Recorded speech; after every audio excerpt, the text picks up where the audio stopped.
Bonjour, j'espère que vous allez bien. Je me porte très bien par la grâce du Seigneur. Alors, bienvenue sur ma chaîne. C'est vrai que ça fait vraiment un bail. Désolée pour le silence. Je suis vraiment désolée. Alors, aujourd'hui, nous allons parler de l'amour du Seigneur, de l'amour de Dieu. La question que j'aimerais te poser, c'est: aimes-tu le Seigneur? Ah oui, nous allons parler de l'amour de Dieu, mais pas de l'amour que le Seigneur a pour nous, mais ce que nous avons pour lui. Est-ce que aimes-tu réellement le Seigneur? Si je peux te demander pourquoi vas-tu à l'église, est-ce que tu vas à l'église juste par enthousiasme? Est-ce que tu vas à l'église est-ce que c'est par habitude? Ou est-ce que tu vas réellement à l'église parce que tu aimes le Seigneur? Alors, la Bible dit ceci, que voici, je me tiens à la porte, je frappe. Si quelqu'un entend ma voix, ouvre la porte, je rentrerai chez lui, je souperai avec lui et lui avec moi. Et ça fait très longtemps que le Seigneur frappe à la porte de ton cœur, mais tu ne veux pas ouvrir ton cœur pour recevoir le Seigneur. Et de nos jours, nous avons tendance à vouloir que l'Éternel puisse s'adapter à notre façon de faire les choses, à notre façon de voir les choses, à nos visions, ainsi de suite, alors que c'est à nous de nous adapter à son système. Parce que Dieu, c'est un Père. Et la Bible dit que Dieu a tant aimé le monde qu'il a donné son Fils unique, afin que quiconque croit en lui ne périsse point, mais qu'il ait la vie éternelle.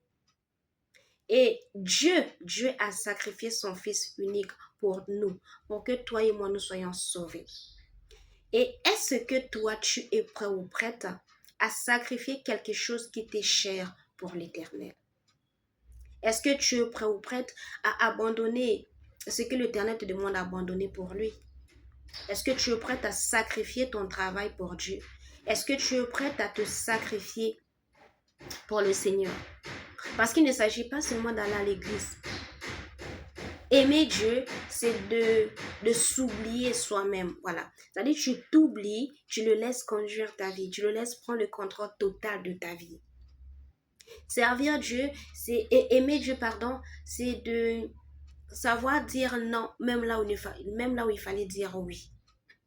Savoir abandonner des choses qui semblent être bénéfiques pour nous, des choses qui semblent être belles, pardon, à nos yeux, et l'Éternel te dit de dire non. Aimer Dieu, c'est de savoir s'opposer parfois même à nos parents. C'est-à-dire que il y a des choses qu'on te propose.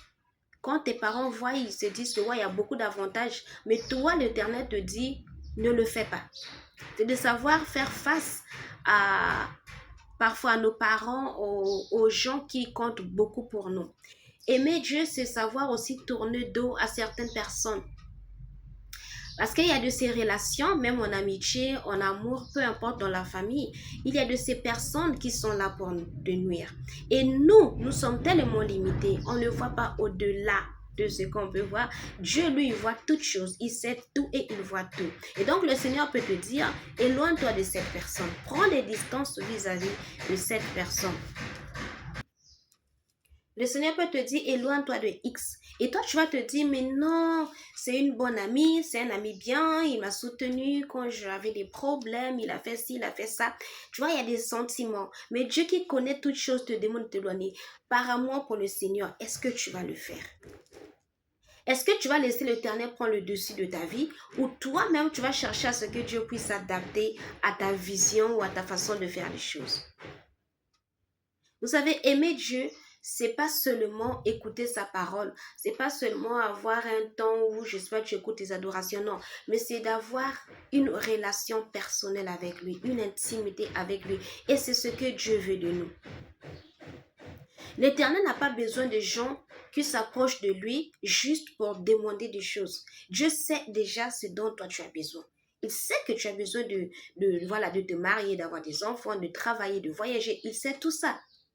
Mais ce que lui, il attend de toi, ou bien ce qu'il attend de nous, c'est qu'on puisse le chercher, qu'on le désire réellement. Non pas juste parce qu'on veut obtenir quelque chose, mais parce qu'on veut qu'il soit là, en fait. Garder une vie de prière constante, le chercher en tout temps et en toutes choses.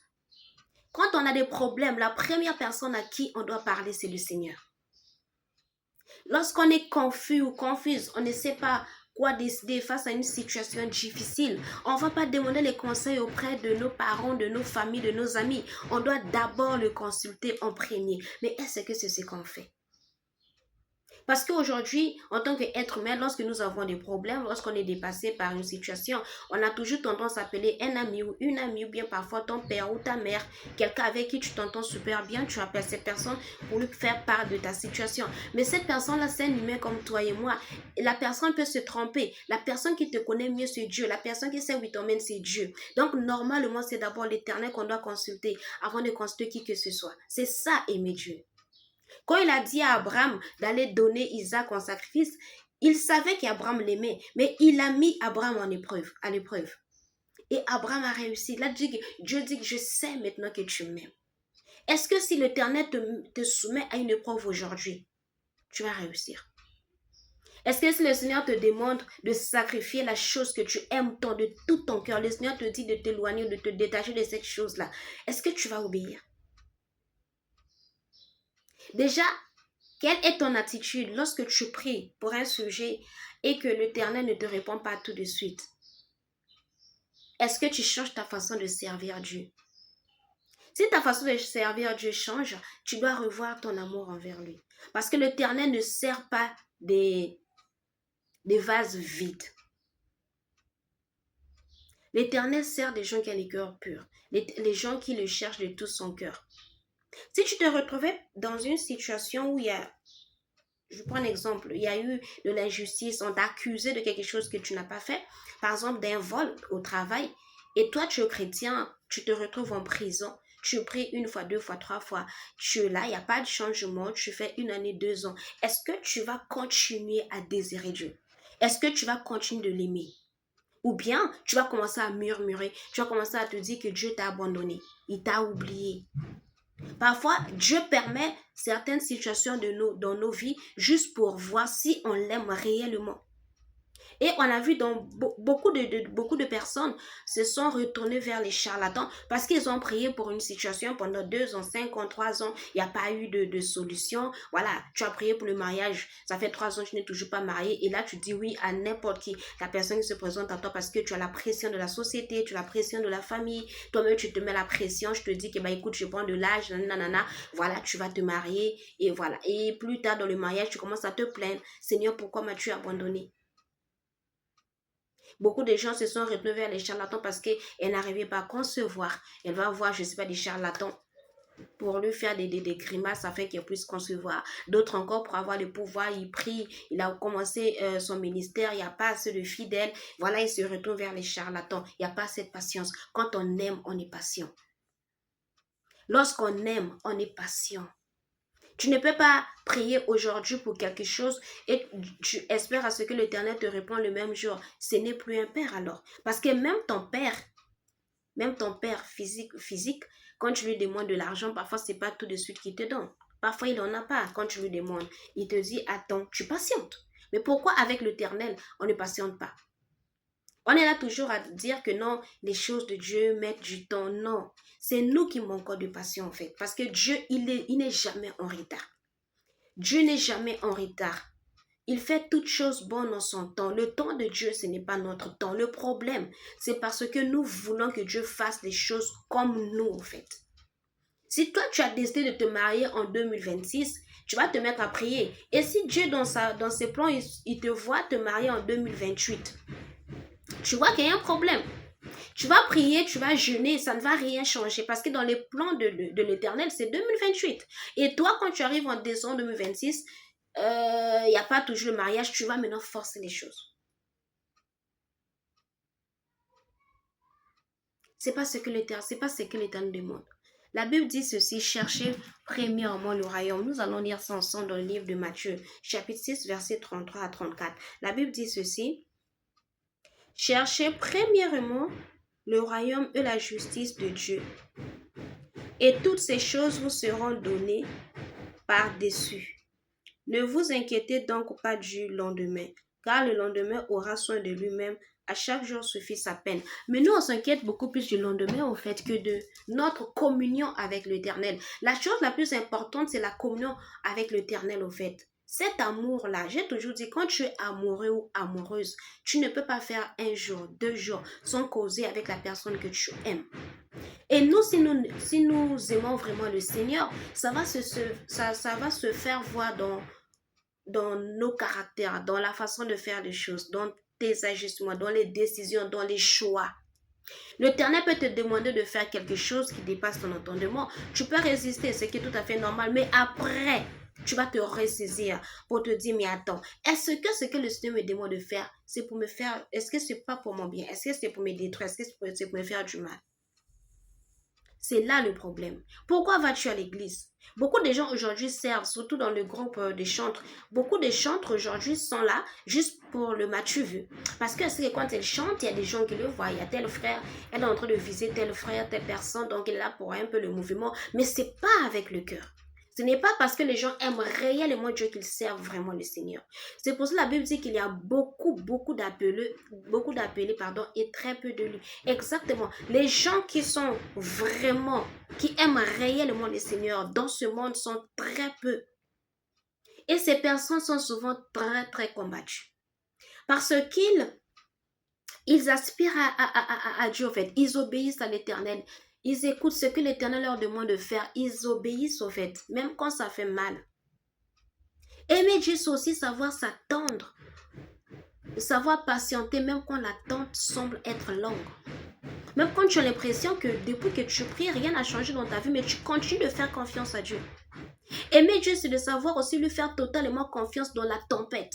Quand tout va mal, quand tout le monde te tourne le dos, quand les gens se moquent de toi. Mais toi, tu maintiens ta relation avec Dieu. En fait, il n'y a pas un problème ou une circonstance qui devrait changer notre façon de prier ou de voir l'Éternel. Ce n'est pas parce que tu n'as pas encore eu le travail que Dieu ne t'aime pas. Ce n'est pas parce que tu n'es pas encore marié ou tu n'as pas encore d'enfant que Dieu ne t'aime pas. Ce n'est pas parce que tu n'as pas encore atteint tes objectifs que Dieu ne t'aime pas. Mais toutes ces choses ne devraient pas t'éloigner de l'Éternel. Nous avons vu les apôtres. Ils ont été persécutés. Est-ce que toi, tu es persécuté comme les apôtres? Est-ce que juste parce qu'il te manque une chose que Dieu est mauvais? Mais le souffle de vie que nous avons, c'est un miracle. Se réveiller chaque matin, ce n'est pas une habitude. Hein? C'est une grâce.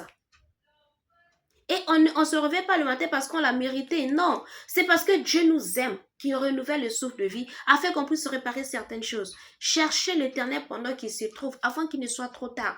Cherche d'abord ta communion avec l'Éternel. Cherche d'abord, parce que quand tu es en communion avec Dieu, dans toutes circonstances, il te donne la paix, il te donne la joie. Là où certaines personnes allaient peut-être essayer de mettre fin à leur vie, toi tu surpasses, non pas parce que tu es trop fort ou forte, non, mais c'est parce que tu as le plus fort en toi. Mais bien aimé, aimons Dieu de tout notre cœur. L'Éternel ne peut pas servir quelqu'un qui ne l'aime pas ou qui ne l'aspire, qui ne cherche même pas à le connaître. Quand tu aimes Dieu de tout ton cœur, l'Éternel va t'utiliser. L'Éternel va t'utiliser. Revoyons notre façon de servir Dieu. Beaucoup de gens vont à l'église, mais dans leur cœur, c'est d'abord eux-mêmes qui dominent encore. Ils n'ont pas encore donné l'espace à Dieu de travailler dans leur vie. C'est toujours eux qui doivent faire les choix, c'est eux qui doivent décider. Une fois que tu lui dis quelque chose qui est contraire à ce qu'il a planifié, ça passe pas. Mais c'est pas ça. Aimer Dieu, c'est aussi, même si aujourd'hui, par exemple, je fais un projet, je dis, bon, en décembre, je vais ouvrir une entreprise de telle chose. Je vais commencer à fabriquer ceci ou cela. Et qu'un frère vient me dire, par exemple, que, ah, ma soeur, j'étais en train de prier et le Seigneur vraiment m'a mis à cœur de te dire que l'activité que tu veux commencer là, ce n'est pas encore le moment. Si moi, j'aime réellement Dieu, je dirai à ce frère, ah d'accord, je t'ai compris, merci. Mais moi-même, je vais aller chercher la face de Dieu. Je vais aller prier pour demander, Seigneur, est-ce que ce message vient de toi? Si le Seigneur me met cette conviction, je ne vais pas commencer l'activité. Même si j'avais déjà tout prévu, je ne le ferai pas. Maintenant, quelqu'un qui est encore trop charnel, cette personne-là qui est encore, elle, qui domine encore, qui prend ses décisions, qui ne laisse même pas l'espace vraiment, je sais pas moi, à Dieu de lui parler, va dire que ses frères là est jaloux. Il est jaloux parce que moi, je veux faire telle activité, lui, il n'en a pas, c'est là de la jalousie. Cette personne ne va même pas chercher à prier. La personne ne va même pas chercher à consulter l'Éternel pour vérifier le message. Non, la personne va seulement faire parce que la personne est tellement calée. Quand on est trop fugé, c'est pas bon. On ne peut pas servir Dieu en étant fugé. C'est pas possible. On va tomber, on va souffrir. Tu ne peux pas servir Dieu étant fugé. Je le répète encore. Quand on sert Dieu, il faut être docile. Parce que la Bible dit que ce n'est plus moi qui vis, mais c'est Christ qui vit en moi. Maintenant, si Christ ne vit pas en moi seulement par des paroles, mais par des actes. Christ ne vit pas en moi parce que je m'appelle la sœur Soudite, je vais à l'église. Non, hein? Il vit en moi par des actes. Donc, si quelqu'un vient me dire, vient me donner un message qui est contraire à ce que je pouvais imaginer ou faire quoi, mais je vais aller consulter Dieu parce que l'Éternel parle. Mais pour qu'il parle, tu dois le chercher. Si tu ne le cherches pas, il ne va pas te parler. Il ne va pas te parler. Donc, essayons de revoir notre façon de servir Dieu. Tu ne peux pas dire à Dieu que tu l'aimes juste des lèvres. Mais si un frère vient te provoquer ou une sœur, tout de suite, tu veux déjà te battre. Non, ce n'est pas ça servir Dieu. L'amour de Dieu en nous. Quand on aime Dieu, c'est accompagné de beaucoup de choses. C'est accompagné même de la sensibilité dans l'œuvre de Dieu. C'est-à-dire que quand tu vas à l'église, il y a des choses que tu n'as pas besoin qu'on te demande de faire. Tu le fais parce que tu aimes ton Dieu et tu aimerais que ça soit bien fait. Par exemple, quand tu as eu un examen, Dieu t'a visité, tu passé des moments très difficiles, le Seigneur t'a fait grâce. Tu n'as pas besoin qu'on te dise que, viens faire par exemple une action de grâce ou bien donne ceci. Non, de toi-même, par rapport à comment tu aimes ton Dieu, tu vas te dire non. Le Seigneur m'a fait grâce d'obtenir ceci, je vais donner ça pour mon Dieu. Je vais sacrifier le temps là pour le Seigneur. Je vais rentrer dans un programme de jeûne. J'aimerais vraiment encore chercher la face de Dieu. Parce que tu aimes ton Dieu, tu aimerais tout le temps être en communion avec lui. Tu aimes ton Dieu, tu aimerais tout le temps que le Seigneur puisse te révéler des choses. Tu aimes ton Dieu, tu aimerais tout le temps méditer sa parole, comprendre encore sa parole. C'est ça, aimer Dieu. Mais toi, est-ce que tu cherches réellement le Seigneur? Ou bien tu cherches le Seigneur juste pour obtenir des choses de la part du Seigneur? Si c'est ton cas, mon frère, ma soeur, sors de ça. Que Dieu fasse grâce que tu sors de cette vie-là. Et beaucoup de gens aussi, je peux les comprendre, ils n'aiment pas. En fait, ils aiment Dieu, même à moitié, dans le sens où, parce qu'ils savent que Dieu, lui, il est saint. Ok? Il ne peut pas rester là où il y a des saletés, des pourritures. Alors, si toi, tu mènes une certaine vie, c'est-à-dire à la maison ou à l'église, on te connaît en tant que telle personne, tu es une personne bien, ainsi de suite, bienveillante, mais quand tu es dehors aussi, tu mènes une certaine vie et que tu n'es pas prêt ou prête à abandonner cette vie-là, bah, c'est tout à fait normal que ta porte reste fermée, mais pour combien de temps? Pendant que je parle avec vous, je ne sais pas dans une minute ce qui va se passer. Après cette vidéo, je ne sais pas qu'est-ce qui peut m'arriver. C'est Dieu qui sait toutes choses. Donc, normalement, tu dois apprendre à être sincère. Et de nos jours, beaucoup de gens ont des problèmes avec la vérité. Si toi, tu sers Dieu et que tu as des problèmes avec la vérité, il faut te revoir. Parce que normalement, un enfant de Dieu, on doit retrouver certaines choses en lui. On n'est pas parfait, mais au fait, on devient parfait parce que nous avons le parfait en nous. Le Dieu Tout-Puissant, il est parfait. C'est pour ça qu'on nous appelle les enfants de Dieu sont des demi-dieux. Pourquoi? Parce qu'un enfant de lion, c'est un lion, n'est-ce pas? Un enfant de lion, c'est pas un serpent.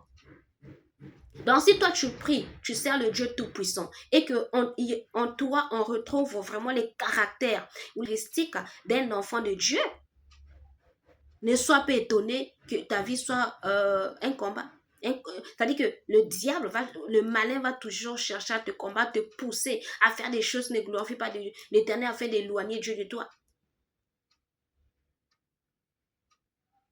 C'est ça, aimer Dieu. Aimer Dieu, c'est de t'oublier toi-même. Tu dois t'oublier. Tu dois, c'est-à-dire que t'abandonner totalement et complètement à ses pieds. Et tu le laisses diriger ta vie. Tu le laisses te conduire, en fait, t'orienter dans tout ce que tu fais. Même quand tu es confus, même quand tu ne sais pas comment faire, quoi faire, parle d'abord à l'Éternel. Parce que même ta mère peut t'éloigner de la volonté de Dieu. Même ton père peut t'éloigner de la volonté de Dieu. Même tes amis peuvent t'éloigner de la volonté de Dieu. Non pas parce qu'ils le veulent, mais c'est parce qu'ils sont ignorants comme toi et moi. C'est Dieu qui sait tout. Donc du coup, par exemple, moi, une amie peut te dire que, ah non, toi aussi, le monsieur là, c'est un homme bien et tout. Pourquoi tu veux pas accorder lui une chance? Ça, c'est avec les yeux physiques.